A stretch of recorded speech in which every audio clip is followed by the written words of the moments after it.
Math का energetically और attentively attend किया।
Sir, voice is not audible.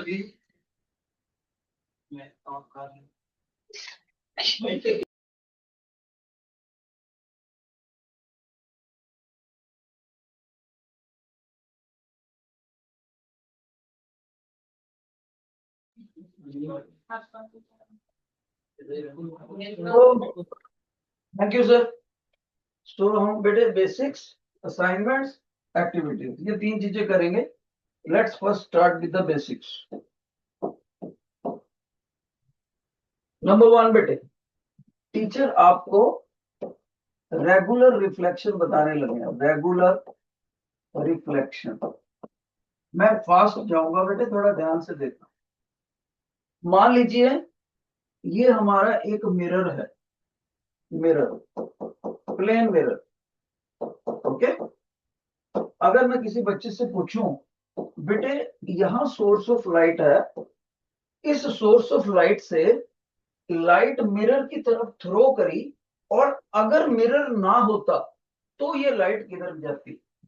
तो बच्चा कहता है सर आपने ऐसे लाइट थ्रो करी और अगर ये मिरर ना होता नेचुरली लाइट ऐसे चले जाती स्ट्रेट लाइन में।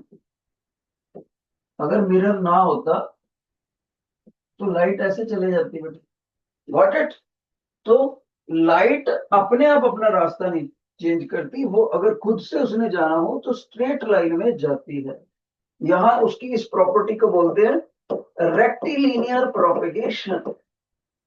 रेक्टिलिनियर प्रोपेगेशन मतलब ray of light always travels in the straight line. ये अपने आप से रास्ता नहीं मोड़ती अपना, कोई मिरर आ जाए कोई और चीज आ जाए तब रास्ता मोड़ती है। रास्ते में खुद से अगर रास्ते में कुछ नहीं आता तो स्ट्रेट लाइन जाती रहती है।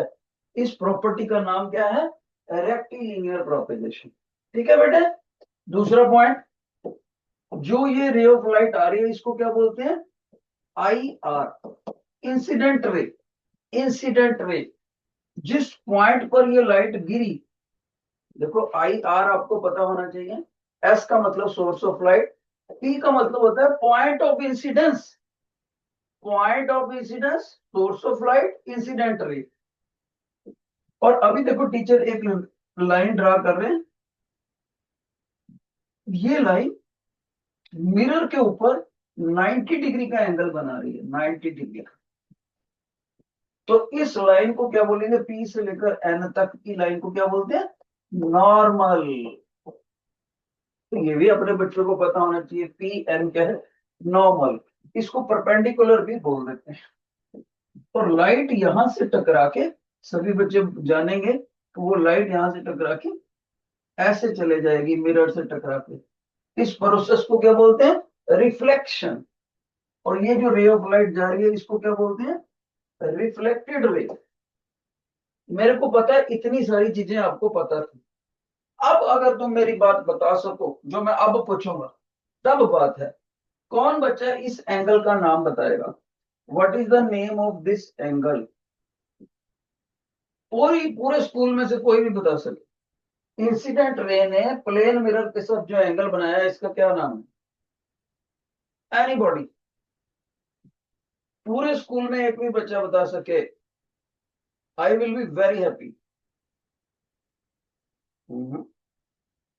कोई नहीं बता रहा। अच्छा, कौन बच्चा इस एंगल को बताएगा? कौन से कौन? देखो, लाइट किधर जा रही थी? लाइट जा रही थी ये डॉटेड पार्ट, एक्सपेक्टेड पार्ट, लेकिन मिरर ने उसको उधर मोड़ दिया। इस एंगल को क्या बोलते हैं जिसके ऊपर टीचर ने 3 लाइनें लगाई? What is the name of this angle? गड़बड़ है। ओके, इस एंगल को क्या बोलते हैं जिसपे टीचर स्प्रिंग बना रहा है? इस एंगल का नाम क्या है? बोलो बेटे। कोई बोल ही नहीं रहा। स्प्रिंग वाले एंगल का नाम है angle of incidence. Angle of incidence. और कौन बच्चा मेरे को इस एंगल का नाम बताएगा जिसके ऊपर टीचर ने डबल स्प्रिंग बनाया? What is the name of this angle? कौन बताएगा? शाबाश। Very good. लोटस में से एक बच्चा बताने लगा। Angle of reflection. बहुत बढ़िया। इसको एंगल ऑफ रिफ्लेक्शन बोलते हैं। एंगल ऑफ इंसिडेंस और एंगल ऑफ रिफ्लेक्शन आपस में इक्वल होते हैं। और अभी मैं बता दूं बाकी एंगल। ये जो ग्रीन डबल लाइन से बनाया हुआ है इसको बोलते हैं एंगल ऑफ ग्लांस। सभी बच्चे नोट कर लें, एंगल ऑफ ग्लांस। और याद रखना है एंगल ऑफ इंसिडेंस और एंगल ऑफ ग्लांस का टोटल 90 डिग्री होता है। 90 डिग्री। और एक चीज, लाइट जा रही थी डॉटेड पाथ की तरफ, मिरर ने उधर को मोड़ दिया। ये जो 3 लाइनों से टीचर ने एंगल दिखाया, मोड़ने की इंग्लिश होती है डेविएट। इसको ऐसे डेजिग्नेट करते हैं बेटे, जैसे मैथ का इंग्लिश, मैथ का लेटर 8 होता है ना, 8 8, थोड़ा सा वैसे मैचिंग है। इसको बोलते हैं angle of deviation. Angle of deviation. Okay. और क्या आपने याद करना है? एक तो फार्मूला ये याद करना है, एक फार्मूला ये याद करना है, दो, एक आपने ये भी याद करना है, angle of deviation is twice the angle of glance. 3 फार्मूले याद करने हैं। 3 फार्मूले। ओके। और एक बात और बेटे, टीचर ने यहाँ पर क्या लिखा है? Regular reflection. इसका मीनिंग क्या है? ध्यान से सुनो, इसका मीनिंग क्या है। अगर मेरे पास ये मिरर था, प्लेन मिरर, और उसके ऊपर मैंने parallel beam of light throw करा, पैरेलल, और मिरर बिल्कुल मुलायम है, अंदर नीचे से बिल्कुल स्मूथ है, तो parallel beam of light reflect होने के बाद भी पैरेलल ही जाए। Parallel beam of light reflect होने के बाद पैरेलल जाए, तब इसको रेगुलर रिफ्लेक्शन बोलते हैं। और अगर हमने शीशे में अपना चेहरा देखना हो, यानी इमेज बनाना हो किसी भी सरफेस के ऊपर, तो regular reflection is must. Regular reflection is must for image viewing. एक दूसरी रिफ्लेक्शन होती है, उसमें parallel parallel beam of light throw करा, लेकिन नीचे वाला सरफेस खुरदरा होने की वजह से कोई इधर को चलेगी लाइट, कोई उधर को चलेगी, कोई इधर को चलेगी, कोई इधर को चलेगी, बिखर गई है। रिफ्लेक्ट होने के बाद पैरेलल नहीं रही। पैरेलल क्या होता है बेटे? ध्यान से सुनो, कई बच्चों को पैरेलल ही नहीं पता। 2 रेज ऑफ लाइट आ रही है, उनके बीच का जो गैप है वो बराबर रहे, हर जगह पर इक्वल हो, तभी इसको पैरेलल बोलते हैं। तो incident ray is parallel, reflected is the diffused one. Not the parallel, इसको बोलते हैं डिफ्यूज्ड रिफ्लेक्शन। डिफ्यूज्ड रिफ्लेक्शन इसका असली नाम है। ओके, कुछ किताबें गलती से इसको इररेगुलर भी लिख देती हैं, इररेगुलर किताबों में भी लिखा हुआ है इररेगुलर रिफ्लेक्शन, तो आपने वो नहीं याद करना। इसको इररेगुलर नहीं बोलते, इसका नाम है डिफ्यूज्ड रिफ्लेक्शन। तो रिफ्लेक्शन की दो टाइप्स होगी, रेगुलर और इररेगुलर। और रेगुलर के लिए टीचर ने आपको 3 फार्मूले बताए। जिन बच्चों को ये आर्टिकल पहले से ज्यादा अच्छा समझ आ गया, please raise your hand, please raise your hand, feedback बताओ। जिनकी नॉलेज बढ़ गई है इसमें, जिनकी नॉलेज पहले से अच्छी हो गई है, एक भी पॉइंट एक्स्ट्रा पता लगा तो रेज योर हैंड। शाबाश, बहुत अच्छे, बहुत अच्छे। Second point, SF section please settle down. तो मैं इसको स्टोर करता हूं। एक बच्चे ने मेरे को बताया कि सर, हमें बताते हैं कि जो लाइट है ना, कौन सी, व्हाइट लाइट, व्हाइट लाइट, वो 7 कलर्स की बनी होती है, 7 कलर्स की। तो आप कैसे कह सकते हैं ये 7 कलर्स की लाइट है? ओके, तो मैंने कहा बेटे इसका बड़ा अच्छा प्रूफ है। कहता सर कैसे, ध्यान से सुनना। मैंने उसको बोला आप प्रिज्म लेकर आओ। सर प्रिज्म क्या होता है? ये होता है प्रिज्म। सभी बच्चे देखो, टीचर के हाथ में प्रिज्म पकड़ा हुआ है। क्या पकड़ा हुआ है? प्रिज्म। इसमें फ्रंट का फेस ट्रायंगुलर, बैक का फेस ट्रायंगुलर, और साइडों पर 3 सरफेस रेक्टेंगुलर।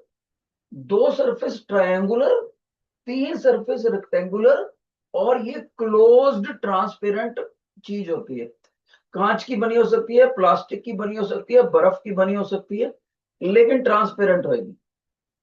तो मैंने उसको बोला बेटे प्रिज्म लेकर आओ। सर प्रिज्म क्या होता है?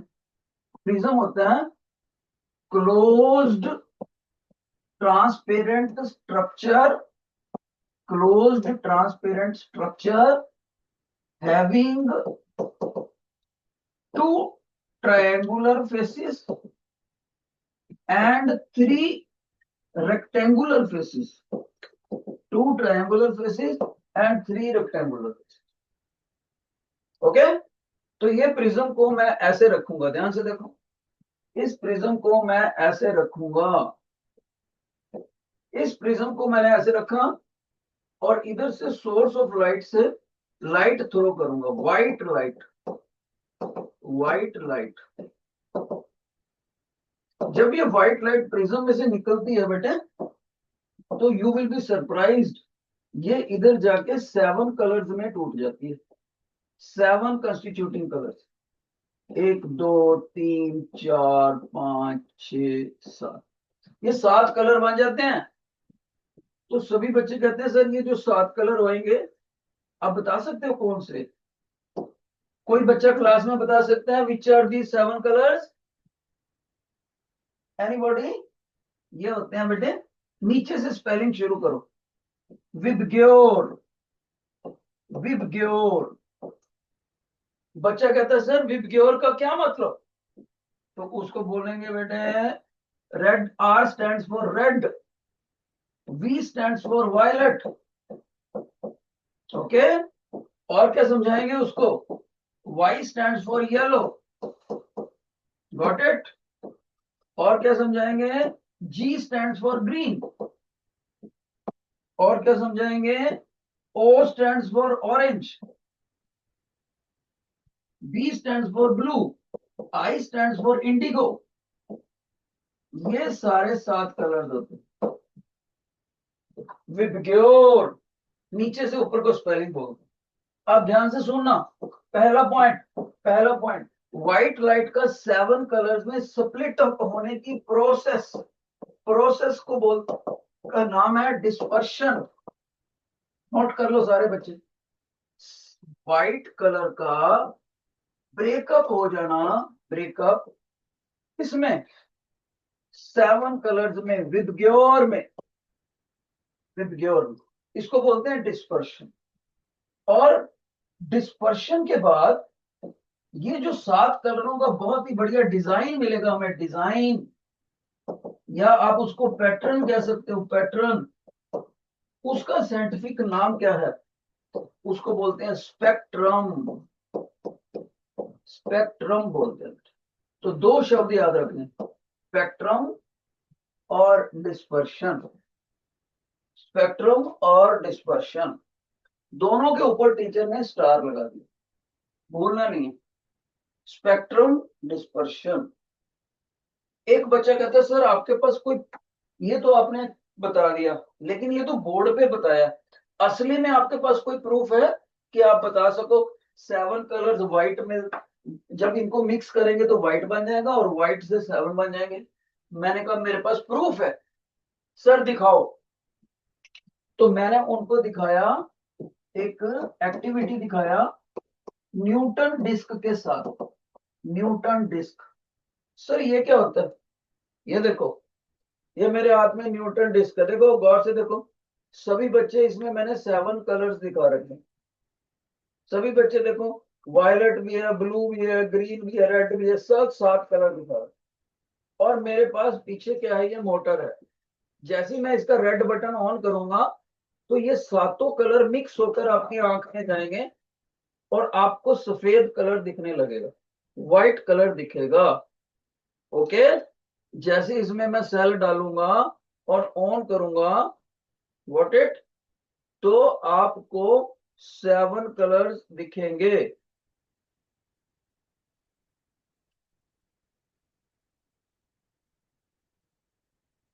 लो मैं आपको दिखाने लगा हूं,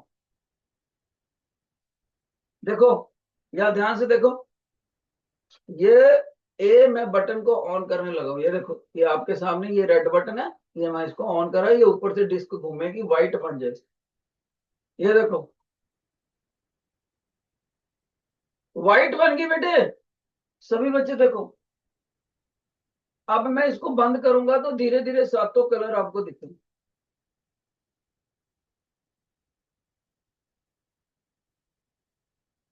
गॉट इट? तो इसका मतलब है सफेद कलर 7 रंगों से ही बना हुआ है।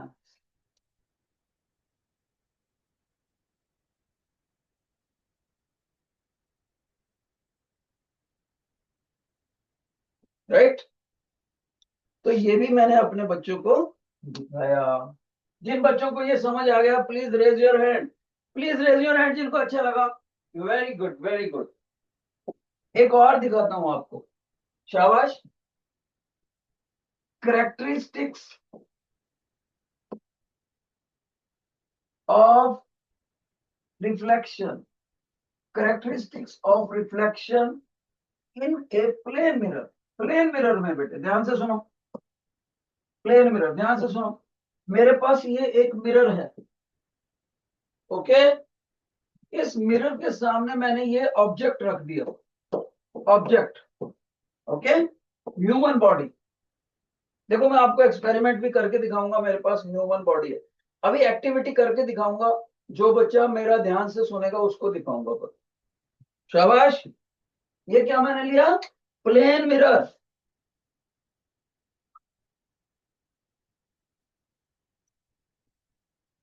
और इस आदमी का ये वाला हाथ ऊंचा है और ये वाला हाथ उसने डाउन कर रखा है पॉकेट की तरफ। और ये क्या बेटे, प्लेन मिरर। अब इसका इमेज बनेगा यहाँ पर, जो इसका इमेज बनेगा ना, let me show the image. ये इसका कुछ इमेज बनेगा बेटे।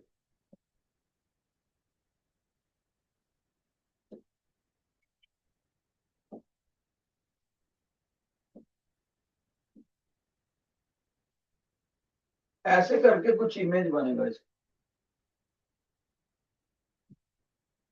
ओके। तो ये क्या बेटे, ऑब्जेक्ट, ये क्या है, इमेज।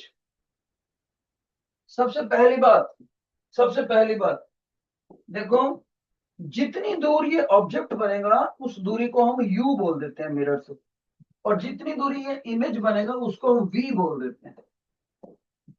तो याद रखना है, यू और वी बराबर होते हैं, दोनों का शीशे से बराबर की दूरी होती है, equi distant equi distant, equal plus distance को मिलाकर बनाया वर्ड इक्वी डिस्टेंट। ये थोड़ा स्पेलिंग ठीक करो अच्छे से। इक्वी, इक्वी क्या बेटे? Distant, distant DIS। और एक सुनो, दूसरी बात, जितना इस ऑब्जेक्ट का हाइट होएगा, okay, height of the object, उतना ही इस इमेज का हाइट होएगा। ये तब है अगर प्लेन मिरर है, बिल्कुल समतल प्लेन मिरर, तो height of the object is equal to height of the image, यानी इक्वल साइज्ड। तीसरी बात, इस बंदे ने अपने दोस्त को भेजा, जाओ मिरर के पीछे जो मेरा इमेज बना है उसको हाथ लगा के दिखाओ। तो इसका दोस्त जाता है मिरर के पीछे, उसको कुछ दिखता ही नहीं वहां पर, तो हाथ क्या लगाएगा, उसको दिखता ही नहीं। लेकिन जब मिरर के सामने आता है तो उसको दिखता है। इसका मतलब ये इमेज असली में नहीं बनता, सिर्फ दिखाई देता है। अगर असली में बनता होता तो इसको हाथ लगा सकते।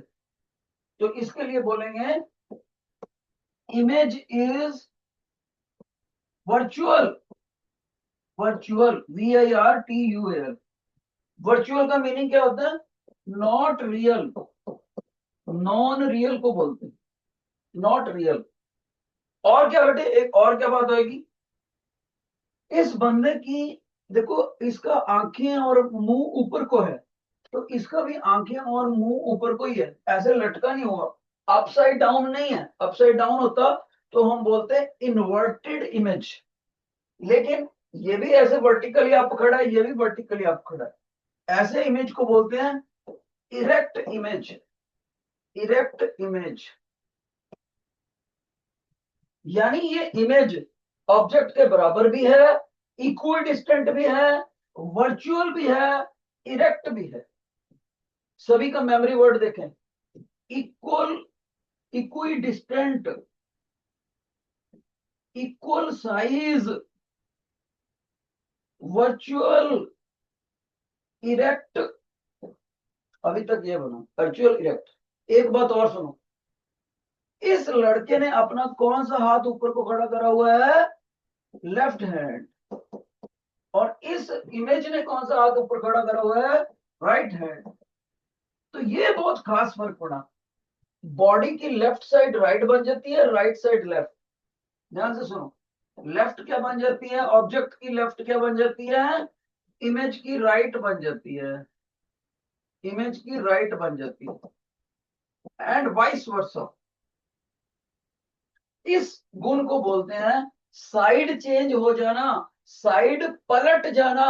साइड की इंग्लिश होती है लेटरल, और पलटने की इंग्लिश होती है इनवर्स, वर्ड से बनाया इन्वर्जन। इस प्रॉपर्टी का नाम है लेटरल इन्वर्जन, लेटरल इन्वर्जन। जिन बच्चों को ये समझ आ गया और वो इसकी एक्टिविटी देखना चाहते हैं, please raise your hand, please raise your hand. शाबाश। डैफोडिल में कोई नहीं देखना चाहता एक्टिविटी? वो SF में कोई देखना नहीं चाहता, एक्टिविटी नहीं देखना चाहते क्या? SF section, if you want to see its activity, raise your hand. Okay, अब देखो सभी बच्चे, इसको पकड़,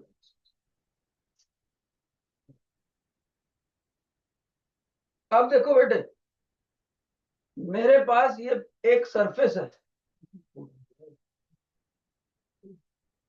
ये एक सरफेस है, देखो, गॉट इट। और इस सरफेस पे मेरे पास एक मिरर है, मैं इस मिरर को यहां रखूंगा, और ये मेरे पास ऑब्जेक्ट के रूप में है। तो इस ऑब्जेक्ट को हम पहले यहां खड़ा कर लेते हैं।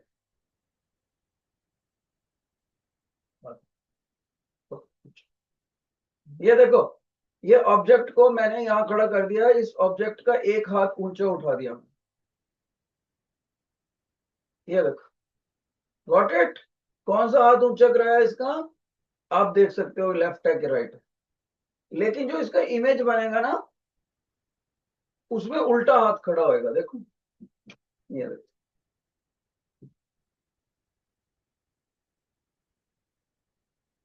ये देखो ऑब्जेक्ट भी दिख रहा है, इमेज भी दिख रहा है आपको, और आप देखो साइज भी बराबर है, इक्वी डिस्टेंट है, वर्चुअल है, इरेक्ट है, लेकिन ऑब्जेक्ट ने अपना राइट हैंड खड़ा करा हुआ है और इमेज ने अपना लेफ्ट हैंड।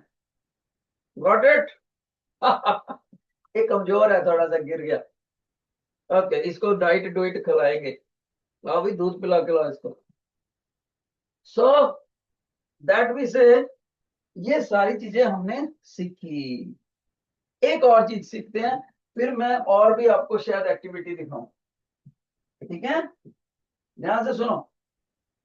अगर मेरे पास एक मिरर ऐसे खड़ा कर दूं, एक मिरर ऐसे, ठीक है, और दूसरा मिरर भी बिल्कुल इसी पोस्चर में खड़ा कर दूं, दोनों प्लेन मिरर, ये दोनों प्लेन मिरर बोलते हैं parallel mirrors, parallel plane mirrors.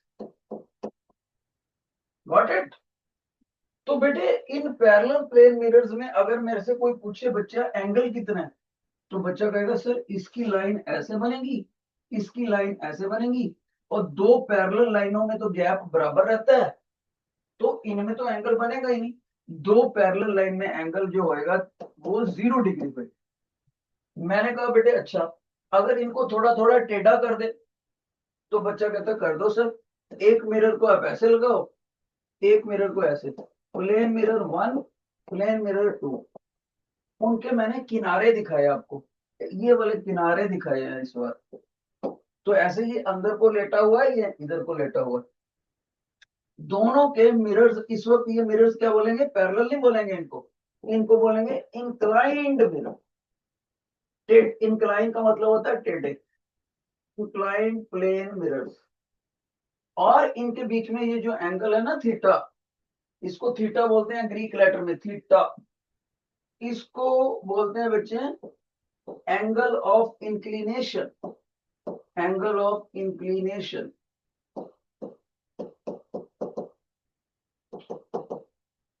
Okay, ये अलग अलग वैल्यूज का हो सकता है, ये 30 डिग्री का भी हो सकता है, 45 डिग्री का भी हो सकता है, 90 का भी हो सकता है, वगैरह वगैरह, 60 का भी हो सकता है। ओके, अब ध्यान से सुना। जब मैं इसके यहां पर कोई ऑब्जेक्ट रखूंगा, ऑब्जेक्ट मान लीजिए मैंने यहां पर एक छोटा सा पत्थर रख दिया, कैसे समझाता हूं। मान लीजिए ये पत्थर मैंने गोंद के साथ दीवार पे चिपका दिया, ये पत्थर गोंद के साथ दीवार में चिपका दिया। ओके, फिर मैंने क्या किया, फिर मैंने ये दो मिरर ले लिए, दो मिरर ले लिए, एक को मैंने ऐसे रख दिया, ऐसे, ये नीचे वाला, और दूसरे मिरर को मैंने ऐसे रख दिया। ये दोनों इंक्लाइंड मिरर हो गए, बीच में एंगल थीटा होगा। ठीक है, लो पकड़ो। अब फिर मैंने देखा कि जब इस स्टोन के इमेजेस देखे, इसका इमेज उधर भी बना, इसका इमेज इधर भी बना, इस इमेज का भी इमेज उधर बना, उस इमेज का भी इमेज इधर बना, मल्टीपल इमेजेस बने। अगर उन मल्टीपल इमेज की मैंने काउंटिंग करनी हो, तो क्या तरीका है, तो बोलते हैं एन निकालना पड़ेगा। एन का मतलब क्या, number of complete multiple images. एक बच्चा कहता है sir number of multiple images तो समझ आए, ये कंप्लीट क्यों लिखा है आपने। कंप्लीट का मतलब होता है अनकट। अगर इसी पत्थर का कोई ऐसा इमेज आ जाएगा जिसमें आधा सा पत्थर दिख रहा है, आधा सा नहीं दिख रहा, उसको काउंट नहीं करना। कंप्लीट इमेजेस को काउंट करना है, कंप्लीट इमेजेस को, जो बिल्कुल भी कटे ना हो। अगर कोई कटा हुआ है उसको रिजेक्ट कर देना। तो इस मिरर में टोटल इमेजेस की काउंटिंग करते हैं, तो उसका फार्मूला है ये 360 डिग्री डिवाइडेड बाय आपको थीटा की जो भी गिवन वैल्यू होएगी, और इस ब्रैकेट में से -1 कर देना, -1। बच्चा कहता है सर एग्जांपल देके समझा सकते हो, एक्टिविटी दिखा सकते हो। मैंने कहा यस व्हाई नॉट। मान लीजिए ये थीटा 60 डिग्री हो, 60 डिग्री, जैसे कि इस फिगर में ये लगभग 60 डिग्री दिख ही रहा है असली में, तो इसमें नंबर ऑफ इमेजेस कोई बच्चा कैलकुलेट करके बताएगा अगर थीटा को 60 डिग्री। सर तब ये बनेगा 360 डिवाइडेड बाय 60 माइनस 1। सर तब ये बनेगा 6 माइनस 1। सर 5 इमेजेस दिखने चाहिए। बिल्कुल सही। अच्छा कौन बच्चा मेरे को नंबर ऑफ इमेजेस बताएगा? देखिए कौन सी क्लास फर्स्ट आती है। अगर एंगल 30 डिग्री कर दूं, शाबाश, tell the number of images, calculate, देखते हैं कौन सी क्लास फर्स्ट आती। 30 डिग्री में कितने नंबर ऑफ इमेजेस बनेंगे? डैफोडिल के बच्चे हार ना जाएं, जल्दी करो। आपको बड़ा दुख होएगा जान के कि डैफोडिल में गर्ल्स ने पेन ही नहीं उठाया, पेन ही नहीं उठाया गर्ल्स ने कैलकुलेशंस करने के लिए। फ्रंट टेबल पे बैठी हैं दोनों बच्चियां दीवार के। कितना बेटे? 11। तो 11 आंसर दिया लोटस ने। लोटस इज द विनर, और आपको ही विनर होना चाहिए। बताना चाहूंगा डैफोडिल के बहुत से बच्चों ने पेन ही नहीं खोला। ऐसे बच्चे क्या आपका मुकाबला करेंगे? एसएफ सेक्शन बच्चे कर रहे थे लेकिन थोड़ा पीछे रह गए। तो इन बच्चों ने क्या करा? इन्होंने क्या करा बेटे, 360 डिग्री को 30 से डिवाइड करा -1, तो ऐसे निकाला, तो ये बन गया 12 -1। तो इन्होंने 11 इमेजेस का आंसर सही दिया। अब हम इसको एक्टिविटी से करके देखते हैं टेबल पे। मैं अपने टेबल के ऊपर फोकस करूंगा, सभी बच्चे ध्यान से देखें। शाबाश।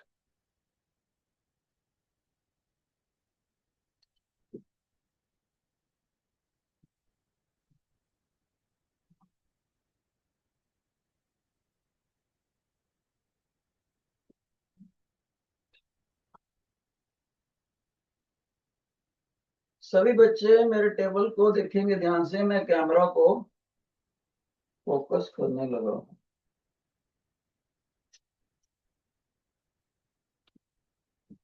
देखो ये है मेरा बेटे प्लेटफॉर्म, ठीक है।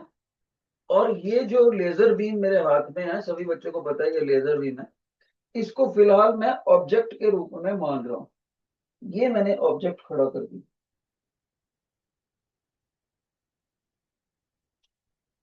चलो कोई और ऑब्जेक्ट लेते हैं, ये खड़ा नहीं हो रहा।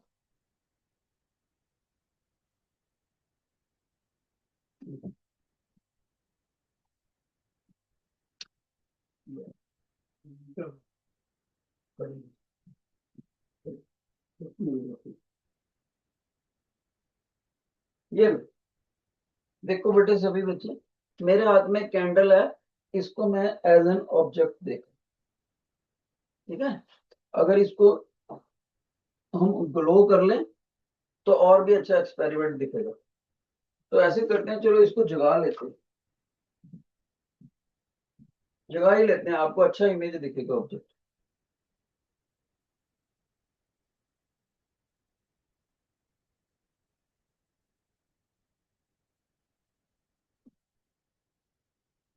ये हो गया हमारा ऑब्जेक्ट। ओके, आपको दिख रही है ग्लो चलती हुई कैंडल? दिखनी चाहिए। और ये देखो इसके बैक पे अगर मैं करूं तो बैठ, चलो ऐसे भी दिख ही रही है। ये एक तरीका और है थोड़ी।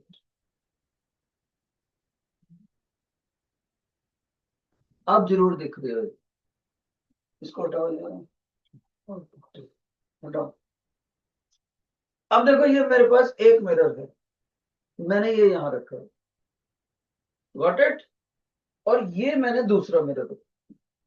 अभी ये दोनों मिरर पैरेलल हैं, इनमें एंगल 0 डिग्री हो गया। और जब 0 डिग्री होगा तो मैं इधर देखता हूँ वो कैंडल ही कैंडल दिख रहे हैं मेरे को, इधर देखता हूँ कैंडल ही कैंडल, इनफाइनाइट इमेजेस दिखते हैं। ओके, तो मैं आपको बताऊंगा भी ये कैसे दिखते हैं। लेकिन अगर हम इसको इंक्लाइंड कर दें, इंक्लाइन, तो ये एंगल ऑफ इंक्लिनेशन होता है। फिलहाल आपको कितने सारे इमेजेस दिख रहे हैं, देखो, इधर इधर इधर, राइट। अगर मैं ये ऑब्जेक्ट वाले इमेज को पेन से, ये वाला देखो मैं बाहर से ला रहा हूं पेन, ये ऑब्जेक्ट है, ये ऑब्जेक्ट है। फिर से देखो, ए बाहर से आ रहा पेन, ए आ गया, ये ऑब्जेक्ट है, ऑब्जेक्ट है ना। अगर इसको काउंट करूं ना, बाकी कितने इमेजेस दिख रहे हैं आपको, देखो गौर से देखो, देखो 4 इमेजेस दिख रहे हैं आपको। एक इसमें, एक नहीं, ये तो 5, टोटल 5 दिख रहे हैं, टोटल 5 कैंडल्स दिख रहे हैं बेटे। लेकिन एक तो इसमें ऑब्जेक्ट है, तो 4 इमेजेस हो गए, 4 इमेजेस। लेकिन हमें इनमें दोनों मिरर्स में एंगल ऑफ इंक्लिनेशन नहीं पता कितना है, एंगल ऑफ इंक्लिनेशन। कई बार वो हमें नंबर ऑफ इमेजेस बता देता है और एंगल ऑफ इंक्लिनेशन पूछता है।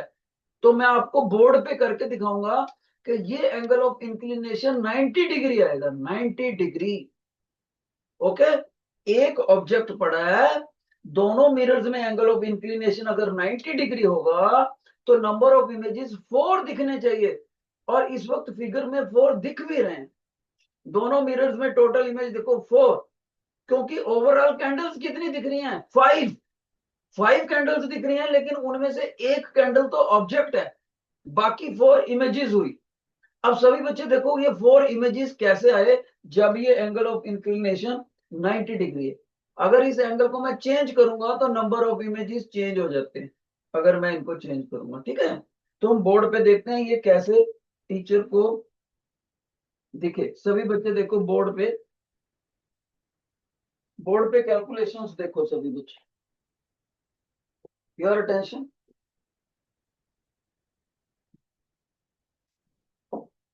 टीचर ने एक मिरर रखा था ऐसे, ओके, और दूसरा मिरर उसके बिल्कुल परपेंडिकुलर रखा था। दोनों मिरर्स में ये वाला एंगल टीचर ने एंगल ऑफ इंक्लिनेशन 90 डिग्री रखा था। और यहां पर दोनों के बीच में टीचर ने एक ऑब्जेक्ट रखा था, जलती हुई कैंडल रखी थी टीचर ने, याद है आपको बेटे।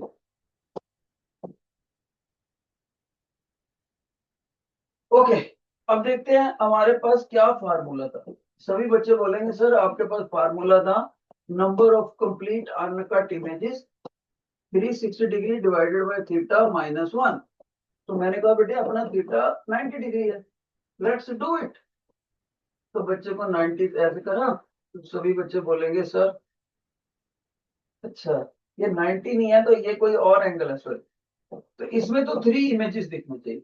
अब हमारे को तो 4 दिख रहे थे, उसमें हम एंगल ऑफ इंक्लिनेशन निकालते हैं, उल्टा करते हैं, हमारे पास एंगल निकालते हैं, गौर से देखो 360 डिग्री माइनस थीटा 1।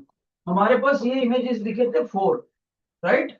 तो हम इसको 4 पुट करते हैं, 4 पुट करा, इस 1 को इधर लेकर आए, 1, और ये कितना बन गया 361, और थीटा को इधर ले जाओ, इसको इधर ले जाओ, तो theta is equal to 360 degree.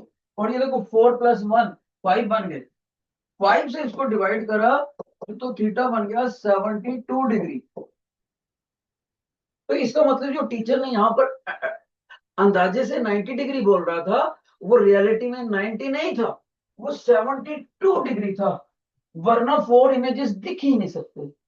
अगर 90 एग्जैक्ट होता तो वो आपको 3 इमेजेस देता, 3 इमेजेस। ओके, तो कभी कभी क्या होता है, हमारे को एंगल दिया होता है और हमने नंबर ऑफ इमेजेस निकालने होते हैं, और कभी कभी उल्टा भी होता है, हमें नंबर ऑफ इमेजेस दे दिए, मान लीजिए 4 दे दिए, और हमें इसको सॉल्व करके एंगल ऑफ इंक्लिनेशन निकालना होता है। जिन बच्चों को ये एक्टिविटी और दोनों न्यूमेरिकल समझ आ गया है, please raise your hand, please raise your hand. बेटे डैफोडिल, आपका आपका जवाब ही नहीं आता। If you have understood please raise the hand. Daffodil sections, बेटे डैफोडिल के बच्चे, बेटे लोटस बहुत अच्छा रिस्पॉन्स है, डाउन, एसएफ बहुत अच्छा रिस्पॉन्स है। डैफोडिल के बच्चों से पूछ रहा हूं, have you understood? If yes please raise your hand. Okay, तो ये होता है हमारे पास एक और आपके सिलेबस के अंदर जो आर्टिकल था, राइट। बाकी आपको कुछ एक्सपेरिमेंट पता होने चाहिए। ये हमारे को जो टीचर दिखा रहे हैं आपको, इसका नाम पता होना चाहिए। इसको बोलते हैं glass slab, glass slab. Okay, और अगर इस ग्लास स्लैब में से मैं लाइट निकालूं तो ऐसे, तो वो स्ट्रेट लाइन में नहीं जाती, जहां से निकालूं उससे थोड़ा हट के जाती है। ऐसे छोड़ूंगा अगर लेदर की, तो जहां से फेंकी है ना, मेरे को लगता है जिधर को फेंकी है उधर से ही निकलेगी, उधर से नहीं निकलती, साइड वाइज शिफ्ट हो जाती है। इसको बोलते हैं साइड वाइज शिफ्ट हो जाना, लेटरल, लेटरल शिफ्टिंग। बच्चा कहता है सर मेरे को समझ में नहीं आया, तो हम उसको अच्छे से समझाते हैं। मान लीजिए ये ray of light glass slab में से मैंने इस डायरेक्शन में फेंकी जिसमें पेन रखा हुआ, तो बच्चे को लगता है अगर स्ट्रेट लाइन में से ऐसे जाएगा तो पेन की सीध स्ट्रेट लाइन में यहां से रे ऑफ लाइट में, यहां से नहीं निकलती, थोड़ा सा हट के निकलती है। यानी ये जो रास्ता पेन का दिख रहा है उसके पैरेलल ही रहेगी, लेकिन ये ब्लैक पेन के अलोंग जाएगी ना कि ब्लू पे, थोड़ा सा शिफ्ट हो जाती है। तो ब्लैक और ब्लू पेन के बीच में जो गैप है उसको बोलते हैं लेटरल शिफ्ट। और ये हम आपके एक एडवांस चीज मैंने बता दी है, तो इसको इसकी डिटेल हम पढ़ेंगे हायर क्लासेस में, राइट। तो इस तरह से हमने एक्टिविटीज और इसकी मदद से हमने काफी चीजें सीखी, राइट। लेटरल रिपल्शन जो बनाया है हमने, मैं एक चीज और बताता हूं। तो अभी जो मैंने आपको ये समझाया, क्या मल्टीपल इमेजेस, इसको माइंड में रखते हुए हमने प्रैक्टिकल लाइफ में यूज होने वाली दो चीजें बनाई। एक का नाम होता है क्लैडियोस्कोप, क्लैडियोस्कोप, और दूसरी का नाम होता है पेरिस्कोप, पेरिस्कोप। जिन बच्चों ने इन दोनों के नाम सुने हैं, सिर्फ नाम नाम सुने हैं, please raise your hand. Kaleidoscope, periscope. बेटे डैफोडिल के बच्चों ने नहीं सुने? ओके, शाबाश, बहुत अच्छे, बहुत अच्छे, डाउन। अब मैं आपको बता भी दूं, मेरा फर्ज बनता है इनको, क्या है इसके अंदर। क्लैडियोस्कोप के अंदर क्या है बेटे, हम तीन प्लेन मिरर ले लेंगे। ये भी एक प्लेन मिरर ले लिया, प्लेन मिरर की स्ट्रिप, ये भी एक प्लेन मिरर की स्ट्रिप ले ली, और ये भी एक प्लेन मिरर की स्ट्रिप ले ली, तीन स्ट्रिप्स ले ली। अब इन तीनों की ये जो विड्थ होती है ना, ये वाली, ये बराबर है, विड्थ इज इक्वल। और इन तीनों की जो ये लेंथ है ये भी इक्वल है। अब इन विड्थ, ग्लास की स्ट्रिप्स को मैं ऐसे जोड़ूंगा कि उनकी जो विड्थ है ना, विड्थ, ये इक्विलेटरल ट्रायंगल बना ले, इक्विलेटरल ट्रायंगल। कैसे? इनको ऐसे जोड़ दिया, ये देखो ये ऐसे दिखेगी, ये तीनों एजेस जुड़ गए हैं, ये और इनके दूसरे किनारे भी जोड़ दिए, ये तीनों एजेस जोड़ दिए। और बीच में स्ट्रिप्स दिखेंगी, ये तीनों कांच की स्ट्रिप्स दिख रही, एक ऐसे लगी है, एक ऐसे लगी है, एक ऐसे, तीनों स्ट्रिप्स जोड़ दी। और साइडों पे हमने इसको ब्लैक पेपर से कवर कर दिया। और जो इसका बॉटम है, इसके आर पार देख सकते हैं, एक बॉटम को हम बंद कर देंगे ब्लैक पेपर से। ओके, ब्लैक पेपर से बंद कर दिया, और उस ब्लैक पेपर के अंदर इधर दूसरे किनारे से हम कुछ रंग बिरंगी चूड़ियों के टूटे हुए टुकड़े डाल देंगे, broken parts, broken parts of coloured bangles, bangles. अब वो बैंगल्स में डाल दिए, लेकिन वो बैंगल्स ऐसे इस ट्यूब को टेढ़ा करने से गिरे मत, इसका मतलब है इसके ऊपर एक, उन बैंगल्स के ऊपर एक ट्रांसपेरेंट शीट चिपका देंगे ऐसे अंदर डाल के। ट्रांसपेरेंट शीट, ट्रांसपेरेंसी बोलते हो जिसको आप, OHP शीट्स, जो वो वो आसानी से मार्केट में मिल जाती है बेटे, ताकि वो बैंगल्स फिक्स हो जाए, बाहर को ना गिरे। और ऐसे ही एक ट्रांसपेरेंसी हम इधर से लगा देते हैं ऐसे यहाँ, और छोटा सा उसमें सुराख कर देते हैं, साइडों से ब्लैक कर देते हैं। जब ये बच्चा इधर से देखेगा तो ये टूटी हुई बैंगल्स एक पर्टिकुलर डिजाइन में सेटल हो जाती हैं, और मल्टीपल इमेजेस की वजह से, इधर भी इधर भी इधर भी, आपको पता है इक्विलेटरल ट्रायंगल के सारे एंगल 60 डिग्री होते हैं, 60 डिग्री। ओके, तो 60 डिग्री होने से आपके पास नंबर ऑफ इमेजेस का फार्मूला लगेगा, तो बैंगल्स के बड़े अच्छे डिजाइन बन जाएंगे। उन्हीं डिजाइन की फोटो लेकर ये जो जमीन के ऊपर टाइल्स लगाते हैं, टाइल्स, वो टाइल्स के डिजाइन बना लेते हैं, ऐसे कटिंग करो ऐसे करो लगाएंगे। जो छत के ऊपर मिनिएचर करते हैं, नकाशी करते हैं, इन्हीं बैंगल्स का डिजाइन लेकर, फोटो लेकर, ऑटोमेटिक फोटोग्राफ कैमरास भी होते हैं, उनका प्रिंट आउट लेकर, फिर उसके ऊपर देख देख के ऐसे दीवार के ऊपर ये मल्टी कलर्ड पीसीस को चिपका देते हैं। बहुत अच्छा डिजाइन बन गया। ओके, तो इस तरह से ये कलेडियोस्कोप हमारी काम करती है। एक होता है पेरिस्कोप। पेरिस्कोप क्या है? ये बहुत ही जबरदस्त चीज है बेटे। क्या? अगर भारत देश के सोल्जर्स खुद को बचाकर दुश्मन के सोल्जर्स को मारना चाहते हैं, खुद को पूरी तरह से बचाना चाहते हैं, तो उनके लिए ये बहुत बढ़िया डिवाइस है। अगर पुलिस उन डाकुओं को पकड़ना चाहती है जो दीवार के पार बैठकर बैंक को लूटने की स्कीम बना रहे हैं, साजिश बना रहे हैं, और पुलिस खुद को दिखाना नहीं चाहती, उन चोरों को देखना चाहती है, उनकी आवाज सुन के, उनकी शक्लें देखकर बाद में उनको पकड़ना चाहती है, तो ये पुलिस के लिए बहुत यूजफुल चीज है। यानी एक ऐसी डिवाइस है जिससे खुद को तो छुपाया जा सकता है, लेकिन दूसरे को देखा जा सकता है। अब देखिए ये कैसे काम करती है। योर अटेंशन, इसके अंदर ना क्या होता है, ध्यान से सुनना। मेरे पास तीन पाइपें हैं, एक पाइप छोटी, एक पाइप लंबी, और एक पाइप छोटी।